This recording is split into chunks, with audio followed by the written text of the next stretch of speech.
Olá, eu sou Iago Lucas Silvestre de Moraes, eu sou um dos primeiros e únicos pesquisadores brasileiros sobre a psicologia masculina, sobre a mentalidade do homem, e esse é o Psicoandrologia. Hoje eu gostaria de compartilhar um pouco com vocês a experiência que eu tive ao fazer um curso de morbimortalidade por causas externas na saúde do homem. Em 5 anos que eu estudo a mentalidade masculina, a masculinidade, é a primeira vez que eu realmente encontrei um curso aqui no Brasil referente aos homens e eu achei ele muito estranho, muito ruim. Para mim, podia tirar a parte homem, podia colocar só uma bimortalidade por causas externas e ia dar na mesma, não ia fazer a menor diferença. O homem aqui está só como um enfeite para dizer que existe alguma coisa específica para os homens. Bom, começando, o que exatamente é morbimortalidade? Morbimortalidade é um conceito usado na área de saúde e, toscamente falando, só para não me alongar muito, seria o conjunto de doenças e causas de morte infligir uma determinada população.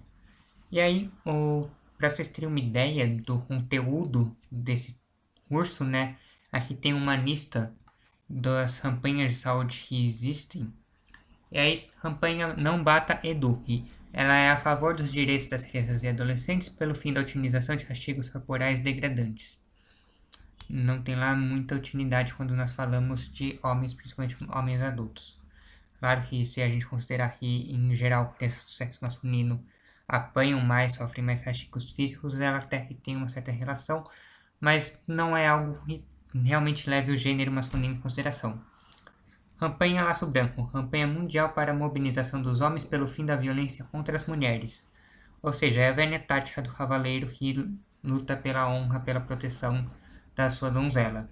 Também não é algo direcionado para os homens.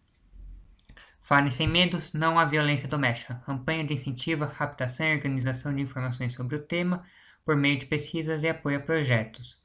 Seria muito bom se não fosse o pequeno problema que nós já sabemos de que a palavra violência doméstica ela é sempre usada como sinônimo de violência do homem contra a mulher. Infelizmente, essas campanhas elas se cessem de levar em consideração a violência doméstica que ocorre entre casais homossexuais ou da mulher contra o homem, contra o parceiro. Projeto Paz em Casa, Paz no Mundo busca sensibilizar a violência intrafamiliar e de gênero no país.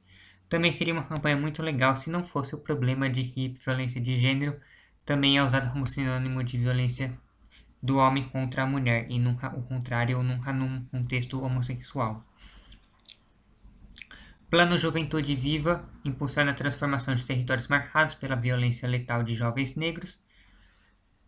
Aqui também existe uma pequena falha, né? Porque todo mundo diz que a violência ela aflige mais os negros e existe um componente de discriminação étnica racial muito forte, porque de cada 3 vítimas de violência, de cada 3 presidiários, 2 são negros, mas se esquecem que de cada 10 presidiários, de cada 10 vítimas de violência, 9 são homens.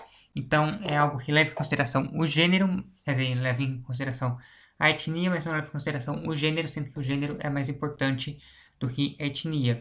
Mulheres negras e pobres que moram em periferias marcadas pela violência, em geral, não vão para o mundo do crime, não vão ser vítimas de violência letal, como ele especifica aqui. Projeto Prevenção de Violência Intrafamiliar e de Gênero em parceria com homens. Utiliza de grupos de reflexão sobre masculinidades com autores de violência nas delegacias específicas de atendimento à mulher do Rio de Janeiro. É o mesmo problema do Fale Sem Medo, Não há Violência Doméstica, do Paz em Casa, Paz no Mundo. E aqui, a única diferença é que ele especifica e ele só trabalha com homens autores de violência para a mulher, para proteger a mulher. Nunca ao contrário, nunca no contexto homossexual. Programa Polícia Cidadã trabalha junto aos policiais a reflexão coletiva sobre suas experiências, abordando questões sobre a postura vista como tradicionalmente bruta e o respeito para com a comunidade. Aqui, pelo que dá a entender, é algo mais voltado para a polícia, mas também não leva em consideração as questões específicas do gênero masculino, então não tem muita utilidade num curso que fala de morbimortalidade masculina. Então, que nós observamos que mesmo quando o assunto são os homens, eles são reduzidos a agressores ou ignorados. Como eu disse, pode tirar a palavra masculina, pode tirar a saúde do homem, que não vai fazer a menor diferença. Você poderia chamar o curso de morbimortalidade sem problema nenhum, que não ia fazer a menor diferença. E só para vocês entenderem um pouco de por que o curso fala desses projetos, né, dessas campanhas, e por que eu achei importante colocar aqui, porque segundo esse curso, a violência, as causas externas de morbimortalidade, elas perdem apenas para o aparelho respiratório. Elas são a segunda maior causa de morte em homens e a primeira causa de internações em homens. Então, em 2016, nós tivemos 128 mil homens contra 27 mil mulheres mortos por questões por causas externas, e aí inclui agressão, suicídio, acidente de trânsito, queda, choque, afogamento e assim por diante. E já nos casos das internações, foram 794 mil homens internados por causas externas contra 360 mil mulheres no ano de 2017. Então, nós temos que para cada mulher internada por causa externa, 2 homens foram internados, e para cada mulher que morreu por uma causa externa, 5 homens morreram em 2016. Dentro das subdivisões das causas externas, a maior categoria maior responsável é 44% das agressões, no caso das mortes, né? Então, de todas as mortes por causas externas, essas 128 mil, 44% foram agressões e 24,6% foram no trânsito, foram questões relacionadas ao trânsito. As mortes por agressão. Apesar do curso ter um capítulo, um módulo inteiro apenas para falar sobre a questão da agressão, da violência, ele perde um tempo absurdo definindo o que é agressão, falando sobre a violência e as mulheres historicamente sofreram, de como elas foram oprimidas, de como elas tiveram direitos negados e da importância de trabalhar com homens para prevenir a violência doméstica, a violência de gênero. É sempre falar da violência para proteger a mulher. Apesar do próprio curso dizer que as causas externas, a violência e a agressão é uma das principais causadoras de mortes em homens, ele não fala da violência para proteger os homens, ele fala da violência para proteger as mulheres. E se a gente pegar aqueles números que eu falei no slide anterior, dos 128 mil homens que morreram, 44% foram por agressão, o que dá mais de 56 mil mortes em 2016, sendo que de cada 4, 3 foram por arma de fogo. Já as mortes no trânsito, ele fala muito rapidamente algo que realmente seria relevante no contexto de gênero. Ele fala apenas aquela questão que eu mencionei, né, de que praticamente 25% das mortes por causas externas no sexo masculino, 25% foram no trânsito. E ele fala muito sobre a importância de buscar um trânsito cada vez mais seguro, de campanhas que existem para deixar o trânsito mais seguro, mas não fala qual é a relação que isso tem com o gênero masculino. Não tem nada realmente importante que tem uma discussão de gênero no curso. E, inclusive, não tem nem o número oficial de quantos homens morreram no trânsito. Eu calculei pelos dados que eles deram que foram mais de 31 mil mortes, mas o próprio curso não fala o número exato. E por que eu acho isso tão ruim? Porque isso eu precisei compartilhar com vocês, eu preciso falar como esse tipo de conteúdo é ruim. Porque nós precisamos entender que homens e mulheres, por mais que eles tenham mais semelhanças do que diferenças, existem algumas coisas que são diferentes e não é simplesmente botando a culpa nos homens falando, olha, vocês precisam mudar e eles vão mudar. Nós somos atraídos por coisas diferentes, nós gostamos de coisas diferentes e se a gente não começar a entender como os homens pensam, do que os homens gostam, a gente não vai poder realmente ajudar eles, a gente não vai conseguir mudar esses números. Uma das questões mais importantes é no conceito de saúde. As mulheres elas entendem saúde de uma forma bastante parecida com a Organização Mundial de Saúde. Saúde é um estado de completo bem-estar físico, psicológico e social. Homens não, homens entendem saúde como um estado de autonomia. Eu desejo fazer alguma coisa, me proponho a fazer alguma coisa, eu faço o que eu queria fazer, o que me propus a fazer. Então, esses dias atrás, pouco tempo, meu pai acabou sofrendo uma queda.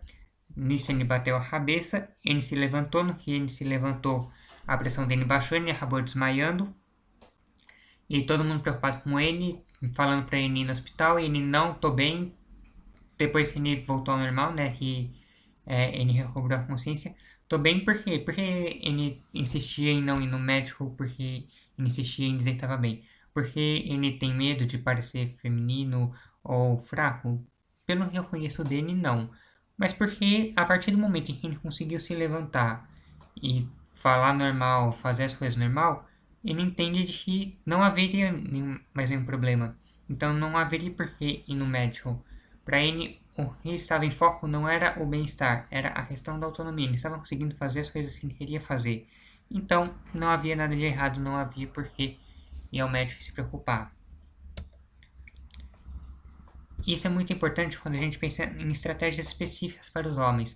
Por exemplo, o Russell não fala que um dos maiores problemas quando a gente pensa em mortalidade masculina é que homens aposentados ou desempregados têm 10 vezes mais chances do que mulheres de cometerem suicídio. Por outro lado, algo que ele fala muito, mas muito rapidamente mesmo, é a questão da violência em homens jovens, né? O maior pico de mortes no sexo masculino ocorre entre os 20 e 29 anos e depois só a partir dos 60 e 70 anos. E o que a Austrália fez? Ela juntou os dois. Ela pegou homens aposentados e colocou eles para servirem de mentores, de guias para homens jovens, homens adolescentes, e isso aparentemente tem dado certo, tem ajudado a reduzir tanto o número de suicídios em idosos, em homens aposentados, quanto a criminalidade, a questão da violência com homens jovens. Então, isso é algo muito interessante, porque é algo completamente diferente do que nós fazemos com mulheres, é algo completamente diferente do que nós fazemos com outros grupos, e que tem dado certo e é específico para o gênero masculino. Ele atende às necessidades do gênero masculino. E o curso não tinha nada disso. Nós precisamos começar a pensar quais são as especialidades e parar com essa besteira de que eu defendo a diversidade, mas eu acho que todo mundo tem que ser igual. E eu não posso falar que homens e mulheres são diferentes porque isso é preconceito, de que isso é contra a diversidade. Isso não faz o menor sentido. Se eu digo que sou a favor da diversidade e eu aceito que as pessoas são diferentes, eu tenho que considerar que elas podem ter necessidades diferentes e que elas podem precisar de estratégias diferentes. Então, eu acho que isso deveria ter sido mais abordado no curso e é algo que nós deveríamos estar discutindo com mais frequência.